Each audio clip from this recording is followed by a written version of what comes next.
மத்திய கிழக்கு நாடுகளில் மீண்டும் வெடிமருந்துகள் மற்றும் ஏவுகணைகள் வெடித்து சிதறியதால் மேலும் ஒரு சுற்று தாக்குதல்களும் பதிலடி தாக்குதல்களும் நடந்து கொண்டிருக்கின்றன. ஈரானின் திடீர் பாலிஸ்டிக் ஏவுகணை தாக்குதல்களை தொடர்ந்து தற்போது அமெரிக்க படைகள் ஈரானிய நிலப்பரப்பின் மீது தொடர்ச்சியான தாக்குதல்களை தொடுத்து வருவதாக செய்திகள் தற்போது வந்து கொண்டிருக்கிறது. மத்திய கிழக்கு பகுதியில் நிலைநிறுத்தப்பட்டுள்ள அமெரிக்க படைகள் மீது முந்தைய நாள் ஈரானிய IRGC படைப்பிரிவு மேற்கொண்ட முக்கிய தாக்குதல்களுக்கு சக்தி வாய்ந்த பதிலடியாகவே இந்த புதிய கட்ட தாக்குதல்களை தொடங்கியதாக அமெரிக்காவினுடைய மத்திய கட்டளை குழுவான சென்காம் தெரிவித்திருக்கிறது. சென்காமின் கூற்றுப்படி இந்த ராணுவ நடவடிக்கை புதன்கிழமை அன்று கிழக்கு நேரப்படி இரவு 8 மணிக்கு, அதாவது வியாழக்கிழமை 12 மணிக்கு தொடங்கியது என்று சொல்லியிருக்கிறது. எக்ஸ் தளத்தில் வெளியிடப்பட்ட அறிக்கை ஒன்றில் சென்காம் பிராந்தியத்தில் உள்ள அமெரிக்க துருப்புக்கள் மீது ஈரான் மேற்கொள்ள முயன்ற தாக்குதல்களுக்கு நேரடி பதிலடியாகவே இந்த தாக்குதல்கள் நடத்தப்பட்டதாக தெரிவித்திருக்கிறது. ஆனால் சென்காம் தரப்பிலிருந்து இலக்காக கொள்ளப்பட்ட இடங்கள், சேதத்தின் அளவு அல்லது உயிர் சேதம் ஏற்பட்டுள்ளதா என்பது உள்ளிட்ட கூடுதல் செயற்பாட்டு விவரங்கள் எதுவும் இதுவரை வெளியிடப்படாததால் தற்போதைக்கு இந்த கேள்விகளுக்கெல்லாம் பதில் கிடைக்கவில்லை. அமெரிக்க போர் விமானங்கள் தீயை கக்கிய நிலையில் ஈரானிய பல்வேறு பகுதிகளிலிருந்து வெடிப்புகள் குறித்த தகவல்கள் வெளிவர தொடங்கின.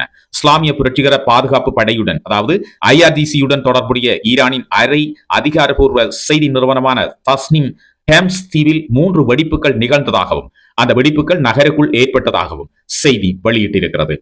குறித்த செய்தி நிறுவனத்தால் மேற்கோள் காட்டப்பட்ட உள்ளூர் வாசிகளின்படி ஏவுகணை ஒன்று குடியிருப்பு பகுதியில் தாக்கியுள்ளது என்று கூறப்படுகிறது. எனினும் உயிர் சேதம் குறித்த உத்தியோகபூர்வ தகவல்கள் எதுவும் இதுவரை கிடைக்கவில்லை.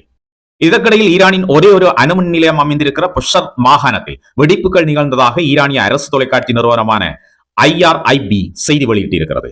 ருசஸ்தான் மாகாணத்தில் பாதுகாப்பு அதிகாரி ஒருவரை மேற்கோள் காட்டி பல இடங்களை அமெரிக்கா இலக்கு வைத்து வான் தாக்குதல்களை நிகழ்த்தியதாக IRIB தெரிவித்திருக்கிறது. ஹோமோஸ்கான் மாகாணத்தில் உள்ள துறைமுக நகரமான பந்தர் அப்பாஸில் 2 வெடிப்புகள் நிகழ்ந்ததாகவும் அந்த தொலைக்காட்சி செய்தி நிறுவனம் செய்தி வெளியிட்டிருக்கிறது. அபு மூசா மற்றும் ஹேஸ் தீவுகளிலும் இதே போன்ற வெடிப்பு சத்தங்கள் கேட்டதாக தகவல்கள் தெரிவிக்கின்றன. இது சமீபத்திய தாக்குதல்கள் ஈரானின் தெற்கு கடற்கரை பகுதி முழுவதும் பரவி இருக்கலாம் என்ற அச்சத்தை இப்பொழுது ஏற்படுத்தி இருக்கிறது. எவ்வாறாயினும் ஹோமோஸ்கான் மாகாணத்தின் மூத்த அதிகாரி ஒருவர் சிரிக் நகர் மீது எந்தவிதமான தாக்குதல்களும் நடத்தப்படவில்லை என்று தெரிவித்தார். ஈரானிய இலக்குகள் மீது தொடர்ந்து 13 இரவுகள் தீவிர அமெரிக்க தாக்குதல்கள் நடத்தப்பட்டதை தொடர்ந்து ஏற்பட்ட குறுகிய அமைதிக்கு பிறகு கடந்த வெள்ளிக்கிழமை அன்று தொடங்கிய 5 நாள் இடைநிறுத்தத்துக்கு பின்னரே இந்த புதுப்பிக்கப்பட்ட தாக்குதல்கள் மீண்டும் ஆரம்பித்திருக்கிறது. ஈரான் வெளிநாடுகளில் இருக்கின்ற அமெரிக்க நிலைகள் மற்றும் பணியாளர்கள் மீது தாக்குதல் நடத்துவதைக் கண்டு நீங்கள் பின்வாங்குகின்றீர்களா என்று அமெரிக்க அதிபரிடம் கேட்கப்பட்டது. நான் அப்படி பார்க்கவில்லை. நாங்கள் பின்வாங்கவும் இல்லை. நாங்கள் ஈரானியர்களை மிக கடுமையாக தாக்குவோம். எங்கள் எதிரிகளை தவிர ஈரானில் வேறு ஒரு குழுவுடன் நாங்கள் பேசுகின்றோம் என்று அவர் தெரிவித்தார். அவர்கள் ஏற்கனவே மன்னிப்பு கேட்டுவிட்டார்கள். ஆனால் உங்களுக்கு தெரியும், நாங்கள் அவர்களை சற்று பலமாக அடிக்க வேண்டும் என்று டொனால்ட் ட்ரம்ப் அவர்கள் செய்தியாளர்களிடம் தெரிவித்தார். பல மாகாணங்களிலும் வெடிப்பு எதிரொலித்து வரும் நிலையில் அமெரிக்காவுக்கும் ஈரானுக்கும் இடையே மூன்றுள்ள இந்த புதிய மோதலுக்கு எந்த ஒரு தெளிவான முடிவும் எட்டப்படவில்லை என்பதையே இந்த சமீபத்திய தாக்குதல்கள் குறிக்கின்றது. அமெரிக்காவிற்கே அதிர்ச்சி அளிக்கும் வகையில் மேற்கு ஆசியாவில் உள்ள அமெரிக்க படைகள் மீது ஈரானிய ராணுவம் திடீர் பாலிஸ்டிக் ஏவுகணை தாக்குதல்களை நடத்தியது. இது கடந்த சில நாட்களில் மெல்லிய அமைதியை மீறியுள்ளதாக மத்திய கட்டளை குழு தெரிவித்திருக்கிறது. அமெரிக்க ராணுவத்தின் கூற்றுப்படி இஸ்லாமிய புரட்சிகர பாதுகாப்பு படை IRGC ஜோர்டானில் நிலைநிறுத்தப்பட்டிருந்த அமெரிக்க படைகளை நோக்கி பல பாலிஸ்டிக் ஏவுகணைகளை ஏவியிருக்கிறது. இந்த தாக்குதல் திடீரென நடத்தப்பட்டதாகவும் ஏவுகணைகள் எவையும் தங்கள் இலக்குகளை அடையவில்லை என்றும் இதனால் சேதமோ உயிர் சேதமோ ஏற்படவில்லை என்றும் மத்திய கட்டளை குழு சென்காம் தெரிவித்திருக்கிறது. இதுபோன்ற தாக்குதல்கள் முன்பும் இடம்பெற்றதை தொடர்ந்தும் இவ்வாறான கருத்துக்களை சென்காமினால் தெரியப்படுத்தப்பட்டது குறிப்பிடத்தக்கது. அமெரிக்க மத்திய கட்டளை குழுவான சென்காம் எக்ஸ் தளத்தில் வெளியிட்ட பதிவில் ஈரானிய தாக்குதல் மாலை 5:45 மணிக்கு, அதாவது கிழக்கு நேரப்படி நடைபெற்றதாக தெரிவித்தது.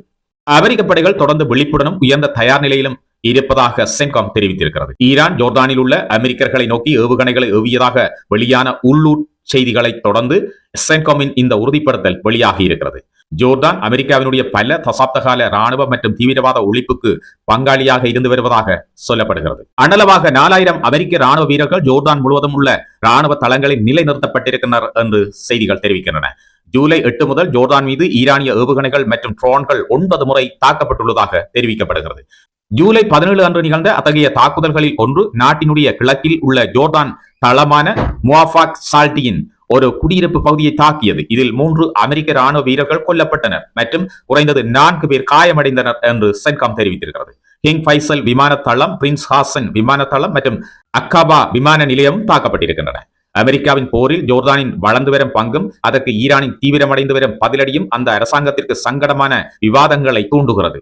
இஸ்ரேலுக்கு அருகிலேயே அமர்ந்திருக்கும் ஜோர்தான் அமெரிக்காவின் முக்கிய நட்பு நாடாக இருந்து வருகிறது.